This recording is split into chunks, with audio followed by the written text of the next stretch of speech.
I want to talk directly to you. You, the person who is feeling a pain that seems too heavy to carry. A pain so deep that perhaps the only way out your mind can see is an end to everything. Before anything else, I need you to know that pain is real, it is valid, and your desire for it to end is the most legitimate feeling in the world. This entire conversation is built on one fundamental idea. The goal is to end the pain, not the life. What if it were possible to separate one from the other? What if there were other ways to make the pain stop without you having to stop along with it? To start doing that, we need to take a step back and understand something essential about your pain. It is an experience, not an identity. This means you are not your pain. Think of your pain like a violent storm. It's terrifying, it's loud, and it feels like it will destroy everything. But you are not the storm. You are the sky the storm is passing through. The sky always remains, even after the strongest storm has passed. Pain is something that is happening to you, not who you are. Try a micro exercise right now. Try to give this pain a name.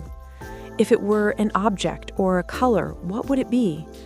The simple act of observing it as something separate from yourself can create a millimeter of space. And in that tiny space, hope can begin to breathe again. And in that small space we create, we can begin to question one of the biggest lies that pain tells us, that it will last forever. When we feel extreme emotional pain, our brain enters a state of tunnel vision.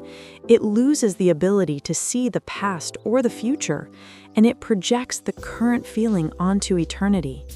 It lies to us, convincingly, saying this will never pass. But try to challenge your mind with your memory. Think of a time in your past when you felt something that seemed like it would last forever. A bad flu, a deep sadness, a loss. In that moment, it also felt permanent, but it passed. Feelings are like the weather, they change. This pain, as all-consuming as it feels right now, is also subject to the laws of time. And if this pain doesn't have to be permanent, then maybe the end you're looking for isn't the end of your life. Maybe there are other things that can and should end first. For example, the end of isolation. Pain thrives in silence and loneliness. Ending the pain very often means putting an end to the isolation. It's the immense act of courage to say to just one person, "I am not okay." That is the end of the secret, and frequently the beginning of relief. The end you're looking for might also be the end of a situation. Often the pain is tied to an unsustainable situation, a relationship, a job, a way of life. Maybe the necessary end is closing that chapter so that a new one can, eventually, be written.